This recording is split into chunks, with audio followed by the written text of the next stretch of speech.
What's up guys, Jubilito TV official po at eto na naman po muli ang isang edisyon ng ating reaction video mga kalingap at kabagis. Pero bago po natin simulan, syempre po shoutout po muna natin Kuya Val Santos Matubang, Ate Edna Vlogs at Kalingap Rab. Sa ating mga Kalingap netizens at Kalingap subscribers, mega love shoutout po sa inyong lahat. So ito na mga Kalingap at kabagis, no? Napanood ko po yung recent na live streaming po ng Karaba, na kung saan ay meron po silang dalawang kalingap partners na sinuspindi po mga kalingap at kabagis, no? At sa tingin ko po ito po ay malaking challenges, no, sa mga dalawang kalingap partners na ito dahil binigyan po sila ng 15 days suspension mga kalingap at kabagis na hindi po makakapag-topic, no, patungkol po sa, kung di po ako nagkakamali, no, sa pagkakarinig ay 15 days na hindi po makakapag-topic patungkol po sa kalingap, mga kalingap at kabagis. Ang malaking katanungan na lang po dito ay makakaya po kaya nila na hindi po magta-topic, no, na patungkol po sa kalingap.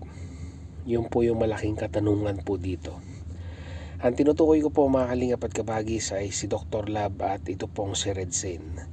Dahil po base sa pag-a-analyze ng mga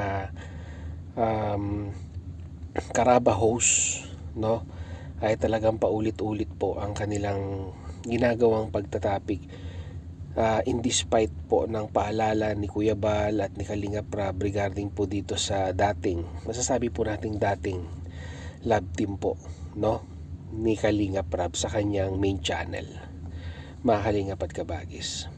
Although masasabi po natin na si Dr. Lab ay ipinaglalaban lamang, no? Sabi niya nga po ay ipinaglalaban niya po yung pong ika ngay integridad nung bata dahil wala naman pong magtatanggol sa bata dahil nga po wala naman pong channel. Kumbaga depender daw po ni Dr. Lab, mga kalingap at kabagis, no? Depender itong si Dr. Lab nung pong bata. And at the same time ay ganun din si Red Sane, mga kalingap at kabagis. Pero yun po, nakapag-decide na po, no, ang pamunuan ng Karaba via the guidance of Kuya Bal Santos Matubang regarding po dito sa dalawang ito, no, si Dr. Lab at si Red Sane. Pero muli po, ang malaking katanungan dito mga kalingap at kabagis ay, di ba, makakatagal kaya sila na hindi po magtatapik? Sabihin na nating patungkol po sa kalingap in general. Kahit sabihin na po nating hindi po kwan, 'di ba?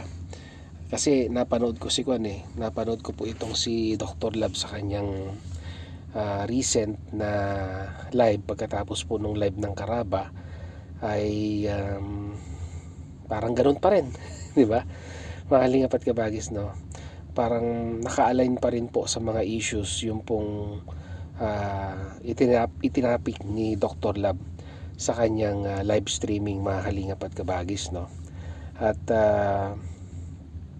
sabi nga po ng Karaba ay kung paulit-ulit nga daw po ay hayaan lang dahil kumbaga parang mapapatungan lamang po yung violation na kanyang nagagawa.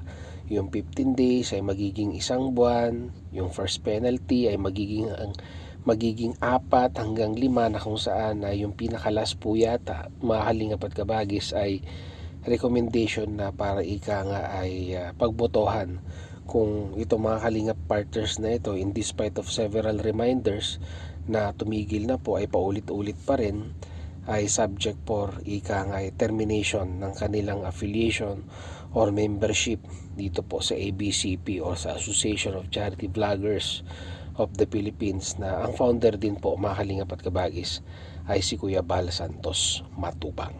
So ito mga kalingap at kabagis, panoorin po natin yung recap, no, ng announcement ng Karaba sa pagsususpinde ng 15 araw kay Dr. Lab at kay Red Sane, no, regarding po sa kanilang mga violation na nagawa dito po sa community ng Kalingap.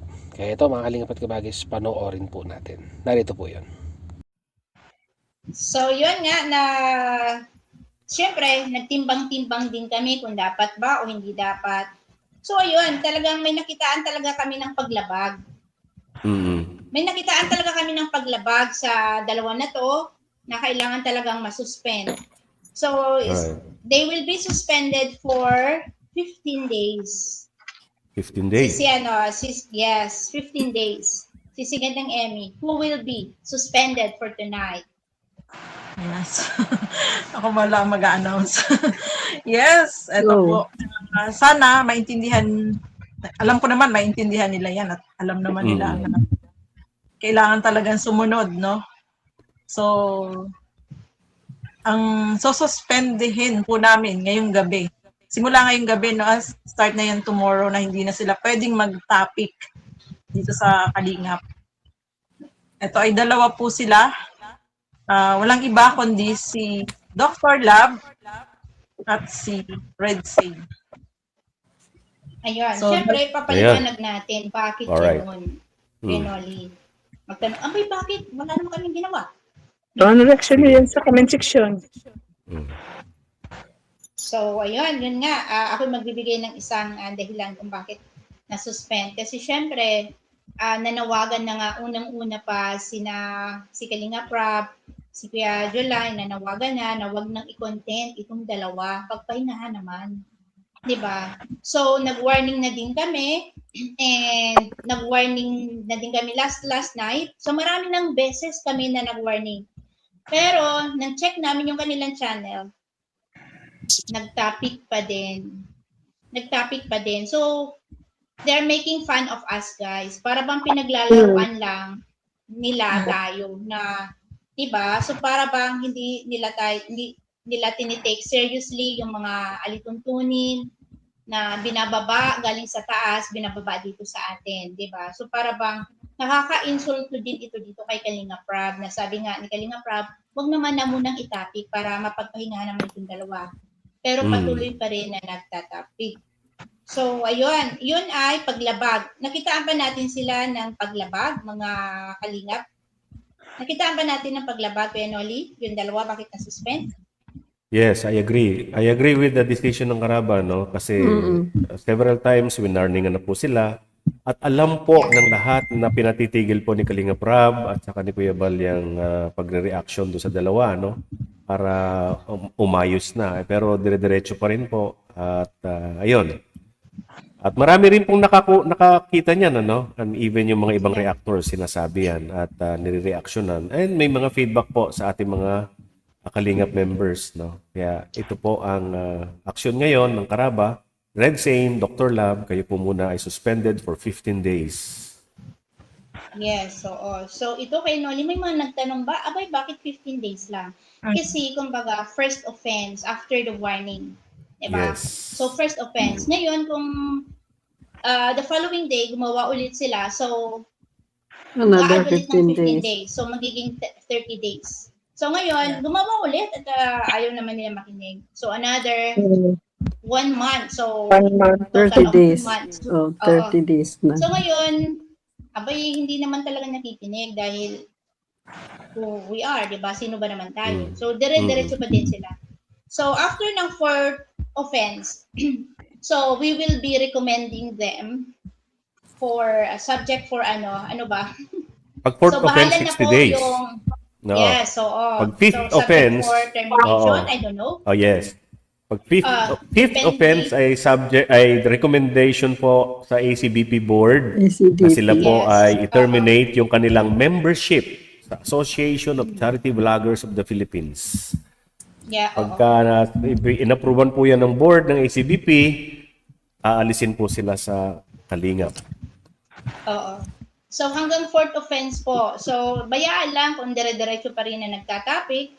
So mayroon din po lang ano yun, di ba? So first offense, second, third, fourth, hanggang 4th. And then after that, dire-diretso pa din po yung paggawa. Yes, and hanggang 5th. Yun, we will be recommending them sa ACVP officers kung ano yung magandang gawin sa kanila. Sila na po. Alright. So kami ay ano lang, assess, warn, check, warn, and suspend. And then, re-recommend na namin sa mga officers ng ACBP. Magmi-meeting din naman sila yan kung ano ang dapat na gawin.